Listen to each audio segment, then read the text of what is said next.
दोस्तों अस्सलाम वालेकुम। कैसे हैं आप सब लोग? उम्मीद है कि आप सब खैरियत से होंगे। तो एजुकेशन की सीरीज में आपको एक दफ़ा फिर से खुशामदीद करते हैं। और आज का जो हमारा सेशन है, इस सेशन में हम असेसमेंट और असेसमेंट की जो डिफरेंट टाइप्स हैं उनको हम कवर करेंगे। तो आज का ये सेशन थोड़ा लंबा हो सकता है, लेकिन हम क्योंकि जो असेसमेंट के डिफरेंट टाइप्स हैं उन्हें बड़े डिटेल से डिस्कस करेंगे, तो आई होप कि आपको असेसमेंट से रिलेटेड जो भी क्वेरीज होंगी वो इस सेशन को सुनने के बाद क्लियर हो जाएंगी।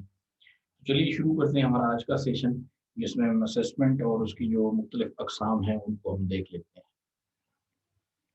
तो सबसे पहले जो है हम देख लेते हैं कि जो वर्ड असेसमेंट है ये बाकायदा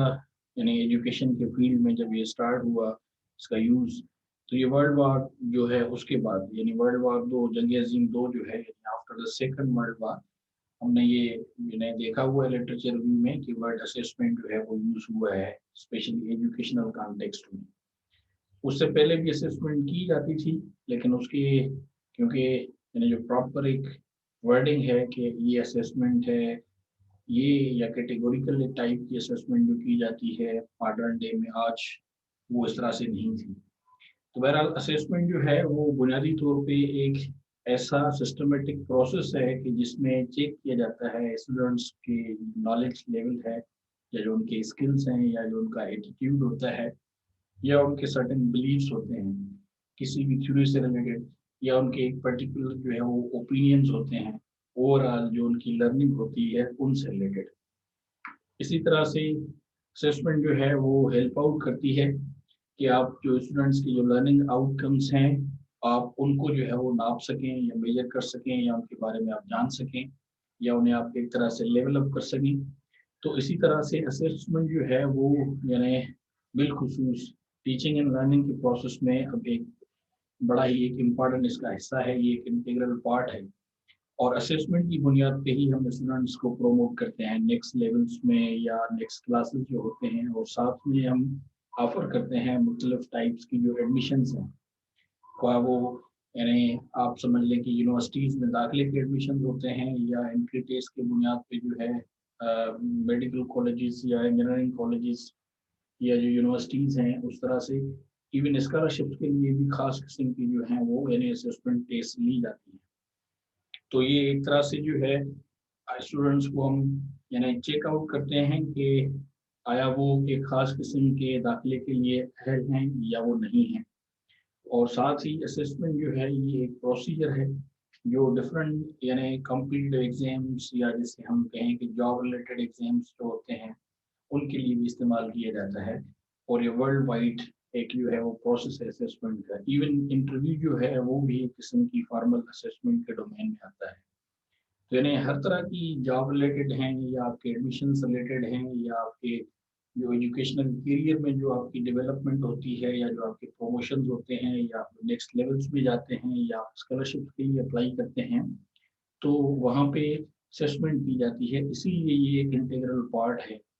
स्पेशली आजकल की जो एजुकेशनल कॉन्टेक्स्ट है, अगर उसको आप उस तनाजुर में देखें तो इसीलिए असेसमेंट को सही मानों में समझना एक टीचर के लिए भी बड़ा अहम है, और साथ में स्टूडेंट्स के लिए भी असेसमेंट अंडरस्टैंड करना उतना ही अहम है।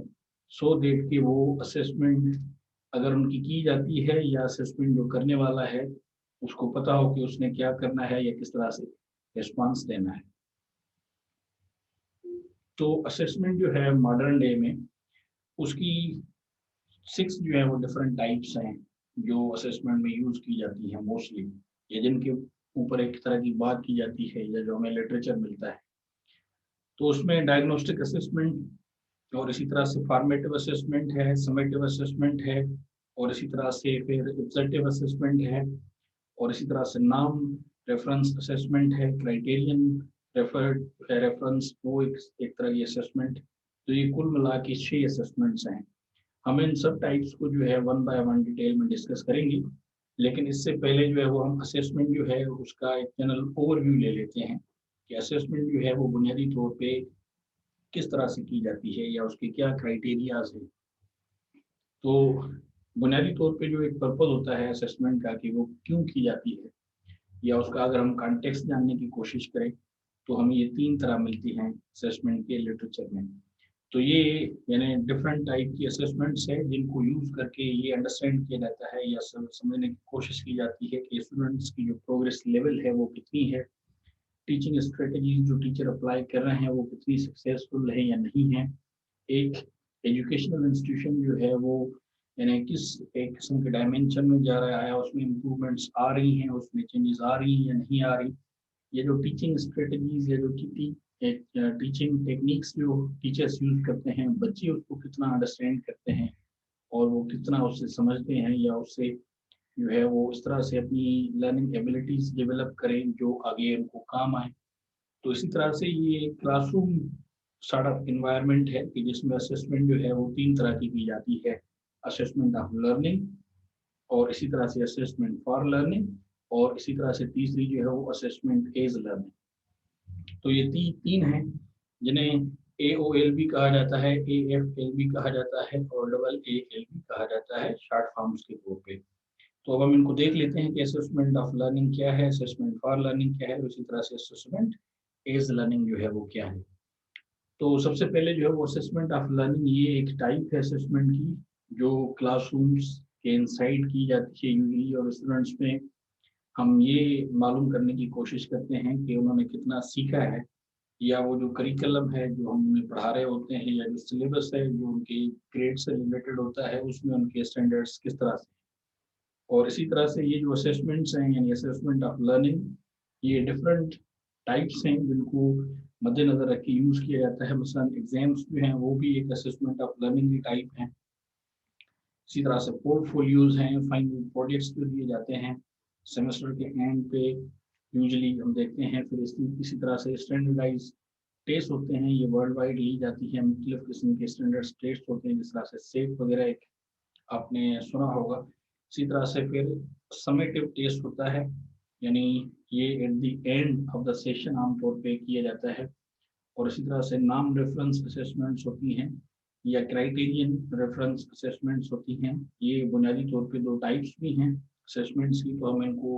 जब हम जो टाइप्स ऑफ असेसमेंट हैं वहाँ पे हम इनको डिस्कस करेंगे तो आपको समझ आ जाएगा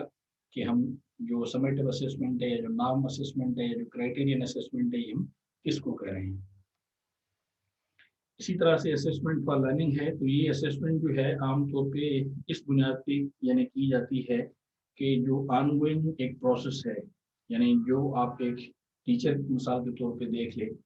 अपने आप को कि वो जो एक पर्टिकुलर टीचिंग मेथोडोलॉजी है या जो टीचिंग टेक्निक्स वो यूज़ कर रहा है वो कितनी प्रोडक्टिव हैं या वो स्टूडेंट्स के लिए कितनी सूदमंद साबित हो रही है या नहीं हो रही। और इसी तरह से हम देखते हैं कि मुख्तलिफ किस्म की जो एक असेसमेंट्स होती हैं उनमें हम बुनियादी तौर पे कुछ खास किस्म के क्वेश्चंस होते हैं जो हम माइंड में रख के तो बच्चों को हम एक तरह से एनालाइज कर रहे होते हैं या हम उन्हें असेस कर रहे होते हैं। तो इस तरह को हम असेसमेंट फॉर लर्निंग करते हैं कि हमें ये मालूम होना चाहिए कि आगे स्टूडेंट्स को जो है वो किस तरह की इंफॉर्मेशन दी जानी चाहिए या वो उनकी जो लर्निंग है क्या उनमें एक किस्म के गेप्स आ रहे हैं या कौन सी चीज़ है जो उनके लिए ज़्यादा प्रोडक्टिव है या बच्चों को क्या सीखना चाहिए सिंपल में। और इसी तरह से हम देखते हैं कि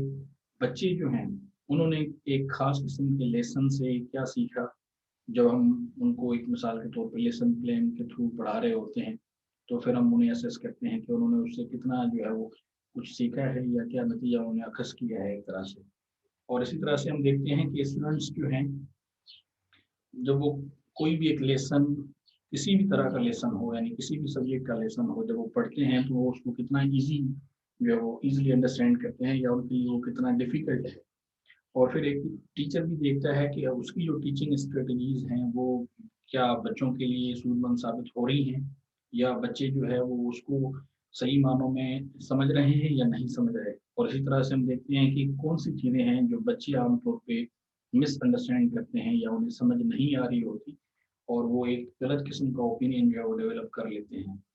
और इसी तरह से फिर ये है कि एक टीचर अपने आप को देखता है कि उसने क्या अच्छा किया कि जिससे बच्चों ने एक लेसन से काफ़ी कुछ सीखा। और साथ में ये भी टीचर अपने आप से पूछता है कि क्या मैं कामयाब था या नहीं था या मुझे क्या करना चाहिए आगे। तो इस तरह की सारी चीज़ें जो हैं ये असेसमेंट फॉर लर्निंग के डोमेन में आ जाती हैं। इसी तरह से तीसरी जो है ये है असेसमेंट एज लर्निंग। तो असेसमेंट एज लर्निंग का मतलब ये है कि आप स्टूडेंट्स को लर्निंग प्रोसेस में यानी एक्टिवली पार्टिसिपेट करते हैं। मिसाल के तौर पे आपके पास स्लो लर्नर स्टूडेंट्स हैं, आपके पास एवरेज स्टूडेंट्स हैं, आपके पास इंटेलिजेंट स्टूडेंट्स हैं, तो आप उन सबको मिला के कोशिश करते हैं कि वो एक्टिवली पार्टिसिपेट करें, सो दैट कि ओवरऑल सबकी लर्निंग हो। तो इस तरह की जो एक तरह की असेसमेंट होती है उसे हम असेसमेंट एज लर्निंग कहते हैं। और इसमें जिस तरह से मैंने आपको अभी जो है वो बता दिया कि हम ये इंश्योर करते हैं कि स्टूडेंट सेंटर्ड अप्रोच जो है वो हम यूज़ करें, जिससे बच्चों की इन्वॉल्वमेंट जो है वो ज़्यादा से ज़्यादा हो रही है। और असेसमेंट एज लर्निंग की बुनियाद पे बच्चों में खास किस्म की जो क्रिटिकल थिंकिंग एबिलिटीज होती हैं या जो उनके स्किल्स होते हैं वो डेवलप होते हैं, वो प्रॉब्लम सॉल्विंग अप्रोच जो है उसकी तरफ चल पड़ते हैं। और इसके थ्रू हम स्टूडेंट्स को एक तरह से इंकरेज करते हैं कि वो आगे जो है वो कामयाब हो सकते हैं अगर वो अपने गोल्स सेट करें और उनके लिए वो काम करें। तो ये एक तरह की एक चेन बन जाती है जिसको हम असेसमेंट एज लर्निंग करते हैं, जिसमें हम स्टूडेंट्स की जो एक्टिव पार्टिसिपेशन है या जो उनकी इन्वॉल्वमेंट है या जो उनकी कोलेब्रेशन है तो वो यानी इंश्योर करते हैं। इस तरह की जो आमतौर पे कुछ एग्जांपल्स हैं जिन्हें हम असेसमेंट एज लर्निंग कहते हैं, तो उसमें एब्जेक्टिव असेसमेंट्स हैं जिनको हम आगे भी देखेंगे, जानेंगे कि क्या कह रहे हैं। और इसी तरह से सेल्फ असेसमेंट्स और पीयर असेसमेंट्स जो हैं ये सब जो हैं वो असेसमेंट एज लर्निंग के डोमेन में आते हैं। अब इसके बाद जिस तरह मैंने आपको शुरू में बताया था कि जो 6 टाइप्स हैं असेसमेंट की, तो उनको अब हम देख लेते हैं वन बाय वन। तो उसमें सबसे पहले हमारे पास है डायग्नोस्टिक असेसमेंट। तो डायग्नोस्टिक असेसमेंट जो है वो आम तौर पर रिलेटेड होती है कि आप किस तरह से जो लेसन पढ़ा रहे हैं आप वो किस तरह से स्ट्रक्चर आउट करते हैं और किस तरह से आप ये कोशिश करते हैं कि बच्चे जो हैं आपके खास उस लेसन से मैक्सिमम नॉलेज जो है वो गेन कर सकें, या उनकी जो एक एंगेजमेंट होती है क्लासरूम में आप उसको किस तरह से ज़्यादा बढ़ा सकते हैं, या आप किस तरह से इजी बच्चों को एक चीज़ जो है वो समझा सकते हैं, या वेरिएशन आप कितना ला रहे हैं। तो इसमें जो आप डिफरेंट तरह की जो माइंड मैप्स इस्तेमाल करते हैं, फ्लो चार्ट्स इस्तेमाल करते हैं, और इसी तरह से आप ये इस्तेमाल करते हैं कि यू वांट टू नो कि व्हाट वेंट फेल। ये जो लर्निंग है वो किस तरह से एक तरह से इम्प्रूव हो रही है। शार्ट क्विज आप डेवलप करते हैं, आप एक तरह से फ्लैश कार्ड्स यूज करते हैं, आप जर्नल एंट्रीज देते हैं, आप स्टूडेंट्स से इंटरव्यूज करते हैं, या आप उनकी रिफ्लेक्शन देख रहे होते हैं, या आप ग्राफिक ऑर्गेनाइजर्स यूज करते हैं अपने लेसन प्लान में, या फ्रीक्वेंटली क्लास में डिस्कशंस करा रहे हैं। तो ये इस तरह की जितनी भी असेसमेंट्स होती हैं इन्हें हम डायग्नोस्टिक असेसमेंट कहते हैं, और ये बड़ी इंपॉर्टेंट है। और आजकल के दौर में ये आमतौर पे कहा जाता है कि ये स्टूडेंट सेंटर्ड एक टीचिंग टेक्निक्स हैं जो टीचर अडॉप्ट करते हैं। इसके बाद नंबर 2 जो है टाइप वो है फॉर्मेटिव असेसमेंट। तो फॉर्मेटिव असेसमेंट जो है वो ये हेल्प आउट करती है कि आप बच्चों को एक तरह से ट्रैक करते हैं या आप जान पाते हैं कि बच्चों की जो नॉलेज है वो यानी बढ़ रही है या नहीं बढ़ रही क्लासरूम के अंदर, क्या उसमें कोई पॉजिटिव चेंजिंग हो रही है या नहीं हो रही। और साथ ही आप फॉर्मेटिव असेसमेंट जो है उसमें आप देखते हैं एक तरह से कि ये किस एक पर्टिकुलर वे में आप जा रहे हैं और कहाँ पे आप समझते हैं कि बच्चे जो हैं उनको गाइडेंस की ज़रूरत है, या कौन सी चीज़ है जो लेक करती है, या कौन सी चीज़ है कि जिसको आप ज़्यादा फोकस करना चाहेंगे, और कौन सी चीज़ है जो आपके हिसाब से ठीक जा रही है या उसमें आप अभी इतना ज़्यादा जो है वो फोकस नहीं करना चाहते। तो पोर्टफोलियोज होते हैं, ग्रुप प्रोजेक्ट्स होते हैं, या प्रोग्रेस रिपोर्ट्स होती हैं, क्लास डिस्कशंस होती हैं, और इसी तरह से आप शार्ट या रेगुलर आप एक तरह से क्विज़ेस दे रहे हैं, या दौर जदीद में जो वर्चुअल क्लासरूम टूल्स हैं, जिस तरह से काहूट एक सॉफ्टवेयर है जो कि जिसमें क्वेश्चंस पुट किए जाते हैं और टाइम दिया जाता है, या जो सोक्रेटिव भी एक तरह का सॉफ्टवेयर है। इस तरह के और काफ़ी ज़्यादा सॉफ्टवेयर्स हैं जो दौर जदीद में जिसको हम वर्चुअल क्लासरूम या ई लर्निंग कहते हैं, या डिजिटल लर्निंग जिसको हम कह रहे हैं। खुसूसन कोविड के दौरान हमने देखा है कि ये वर्चुअल क्लासरूम्स काफ़ी ज़्यादा जो है हम उसको एक्सपीरियंस कर चुके हैं। तो ये इस तरह की असेसमेंट्स जो हैं ये इनको हम फॉर्मेटिव असेसमेंट्स कहते हैं। इसके बाद नंबर 3 है जिसको समेटिव असेसमेंट कहा जाता है। तो समेटिव असेसमेंट आमतौर पे हम यानी तखमीना लगाते हैं कि ओवरऑल जो at the end of the session और at the end of the academic year जिसको हम कहते हैं, हम देखते हैं उसके बाद कि क्या हमने पाया और क्या हमने जो है वो खोया है, या कहाँ पे हमें अभी ज़्यादा जो है वो फोकस करने की ज़रूरत है। तो इसमें ना सिर्फ स्टूडेंट्स जो हैं उनको देखा जाता है, और समेटिव असेसमेंट की बेसिस पे हम ये डिसाइड करते हैं कि एक स्टूडेंट जो है वो प्रोमोट होगा या नहीं होगा। साथ ही स्कूल्स जो हैं उनकी, या एक ऑर्गेनाइजेशन जो है, या एक इंस्टीट्यूट जो है, उसकी भी हम ओवरऑल जो है वो यानी असेसमेंट कर रहे होते हैं समेटिव असेसमेंट की सूरत में।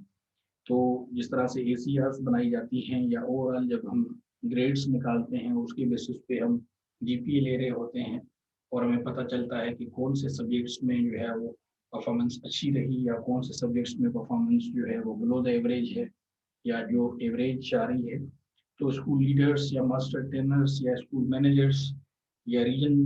के लेवल पे जो ऑफिस होती हैं, या जो एक तरह की आप यूँ कह लें कि हेड ऑफिस लेवल्स की जो ऑफिस होती हैं, वहाँ पे इस तरह की असेसमेंट जो है वो फ्रीक्वेंटली की जाती है। और इसी तरह से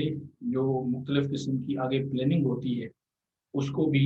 समेटिव असेसमेंट के बाद ही जो है वो प्रोसेस किया जाता है। यानी समेटिव असेसमेंट आपको एक ओवरऑल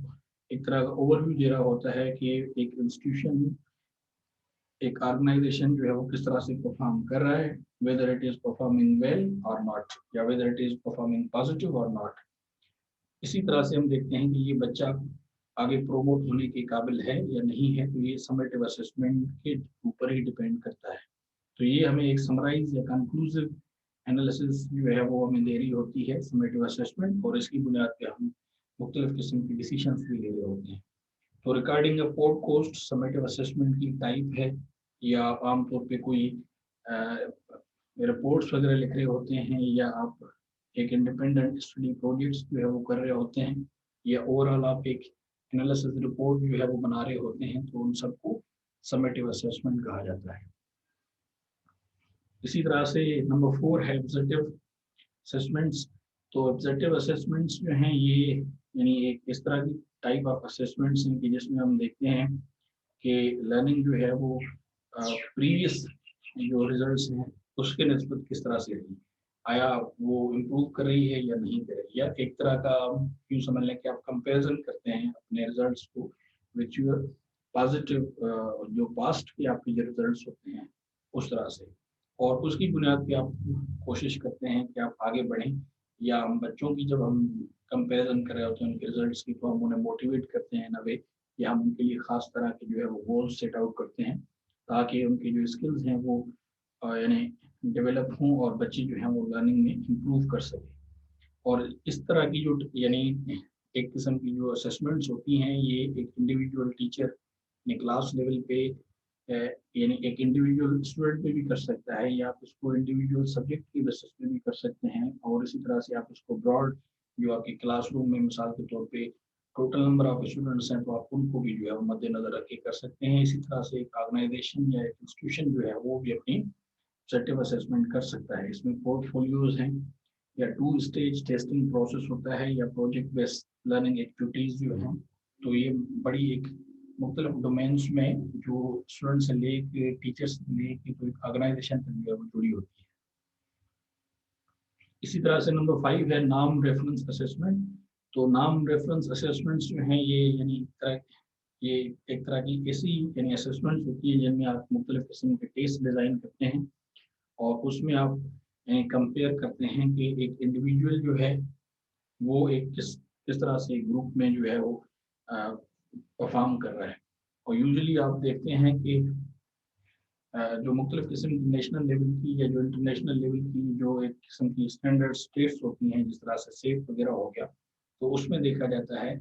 कि स्टूडेंट्स जो हैं वो किस तरह से परफॉर्म कर रहे हैं।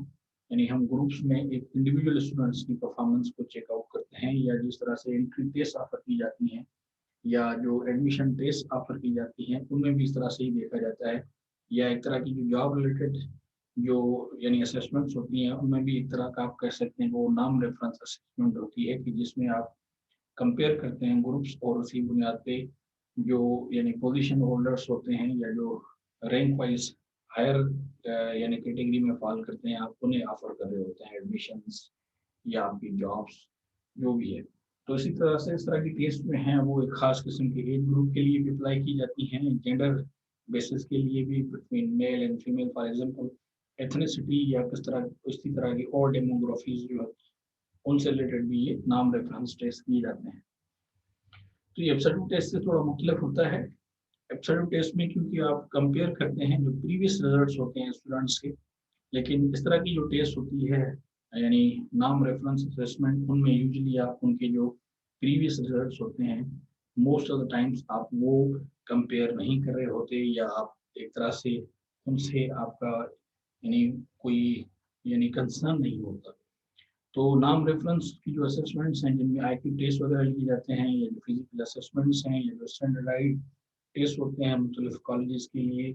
या एंट्री टेस्ट होते हैं एडमिशन्स के लिए, इसी तरह से इंटरनेशनल लेवल पे जो स्कॉलरशिप्स के लिए टेस्ट ली जाती हैं, सेट हो गया, जीआरई हो गया, आइलेट्स हो गया, टॉफल हो गया, तो उस तरह की टेस्ट में है इन सबको नाम रेफरेंस असेसमेंट्स कहा जाता है। और इसी तरह से वेरियस कॉम्पिटेटिव एग्जाम्स में जो यानी एक किस्म के एग्जाम्स होते हैं, टेस्ट होती हैं, तो वो भी यानी नाम रेफरेंस असेसमेंट्स आप उन्हें कह सकते हैं। नंबर 6 है क्राइटेरियन रेफरेंस असेसमेंट। तो ये जो है आप देखते हैं कि एक इंडिविजुअल है, जब आप उसको असेस करते हैं तो आप देखते हैं कि उसका जो यानी एक स्कोर है या जो उनके रिजल्ट्स हैं उनकी बुनियाद पे हम देखते हैं कि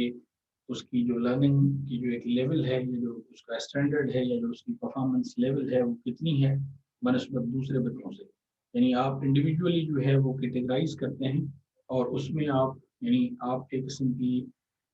या सेंट्रलाइज ये यूनिफॉर्म टेस्ट सेट करते हैं, और फिर आप उसमें देखते हैं कि कौन सा बच्चा जो है वो कितना जो है वो मुख्तलिफ परफॉर्म कर रहा होता है दूसरे बच्चों से। और इसी तरह से क्लासरूम में जब आप इस तरह की टेस्ट ले रहे होते हैं तो उसमें आप देखते हैं ग्रेड वाइज जो लेवल्स है स्टूडेंट्स की, उनमें आप उनको देखते हैं। मिसाल के तौर पे आप एंड ऑफ द यूनिट जब आप फाइनल टेस्ट ले रहे होते हैं तो आप उसके ज़रिए असेस करते हैं कि स्टूडेंट्स ने उससे कितना कुछ सीखा। या आप क्वार्टरली टेस्ट ले रहे होते हैं inside the class for example, या आप टर्म बेस पे टेस्ट टेस्ट ले रहे होते हैं, या फोर्टनाइट या वीकली टेस्ट ले रहे होते हैं मिसाल के तौर पे, तो ये सारी जो है वो क्राइटेरियन यानी रेफरेंस असेसमेंट के जुमरे में आ जाती हैं। और इसी तरह से आउटसाइड क्लासरूम जो है क्राइटेरियस अपना क्राइटेरियन जो रेफरेंस असेसमेंट्स हैं वो भी होती हैं, जिस तरह से प्रोफेशनल किस्म की मुख्तलिफ यानी असेसमेंट्स होती हैं। मिसाल के तौर पे आपको ड्राइविंग लाइसेंस जो है लेने के लिए ख़ास किस्म की टेस्ट देनी होती है। इसी तरह से जो डॉक्टर्स होते हैं उन्हें लाइसेंस लेने के लिए कुछ खास किस्म की टेस्ट जो है वो देनी पड़ती हैं, या एक प्रोसेस होता है जहाँ से गुजरना होता है, या उनकी टेस्टिंग होती है, पायलट्स के लिए होता है। तो मुख्तलिफ प्रोफेशंस में कुछ खास किस्म की टेस्ट जो हैं वो टाइम टू टाइम जो है वो हो रही होती हैं। तो इनको भी जो है वो क्राइटेरियन रेफरेंस असेसमेंट ही कहा जाता है। इसके अलावा ये जो हमने 6 टाइप्स हमने डिस्कस की असेसमेंट्स की, तो इनको आइधर नीचे जो यानी जो इम्पोर्टेंट टर्म्स हैं कि ट्रेडिशनल असेसमेंट सिस्टम है, ये जो अल्टरनेटिव या डायनामिक असेसमेंट सिस्टम, ये भी काफ़ी यानी कॉमन टर्म्स हैं जो आप सुनेंगे या आपने सुना होगा, तो इसमें आपने कंफ्यूज होने की कोई ज़रूरत नहीं है। ट्रेडिशनल असेसमेंट हो या अल्टरनेटिव या डायनामिक असेसमेंट हो, वो असेसमेंट की बेसिक इन 6 कैटेगरीज में ही फॉलो आउट करती है। बुनियादी तौर पे जो ट्रेडिशनल असेसमेंट है जो यानी मोस्टली जो हम देखते हैं कि ये एक किस्म का कॉमन सिस्टम है जिसमें हम यानी मिसाल के तौर पे ऐसे राइटिंग है, आर्टिकल्स राइटिंग है, प्रोग्राफिंग है, यानी जिसे हम एक्सटेंडेड रिस्पांस क्वेश्चंस कहते हैं, बड़े बड़े जवाब होते हैं लेंदी। और इसी तरह से शार्ट क्वेश्चंस हैं, मल्टीपल चॉइस क्वेश्चंस होती हैं, पजल्स किए जाते हैं, ट्रू एंड फॉल्स होता है, ब्लैंक्स होते हैं, जिक्सा होता है, वन वर्ड आंसर्स होते हैं। तो ये ट्रेडिशनल असेसमेंट के टाइप्स हैं। जबकि अल्टरनेटिव एंड डायनामिक असेसमेंट जो ट्रेडिशनल से हट के हो, तो उसमें बुनियादी तौर पे इंटरेक्शन ज़्यादा होती है, स्टूडेंट्स को टाइम ज़्यादा दिया जाता है, या उनको हेल्प आउट किया जाता है so that they can perform properly. और आप यूँ समझ लें कि उनकी ओवरऑल जो है वो लर्निंग हो रही हो। तो यानी पोर्टफोलियो टाइप की जो असेसमेंट्स होती हैं, या जो आप यूँ समझ लें कि इंडिविजुअल जब आप असेस करते हैं हर एक बच्चे को, तो ये डायनामिक के जुमरे में आते हैं। या एनीथिंग जो आप ट्रेडिशनल से हटके करते हैं तो उसको आप अल्टरनेटिव असेसमेंट जो है वो कह सकते हैं। तो ये दो टर्म्स हैं जिनको आपको बताना ये ज़रूरी था, सो दैट कि अगर आपको इनमें भी कोई कन्फ्यूजन हो तो आपकी वो क्लियर हो जाए। तो यहाँ पे हमारा सेशन जो है वो पूरा होता है, आपसे इजाज़त लेने का वक्त आ गया। सो अब आपसे किसी दूसरे सेशन में जो है वो मुलाकात होगी, तब तक के लिए अपना बहुत ज़्यादा ख्याल रखिएगा। So till the next time, it's time to say goodbye, have a nice time and enjoy your time. So that's all from the moment, thank you all.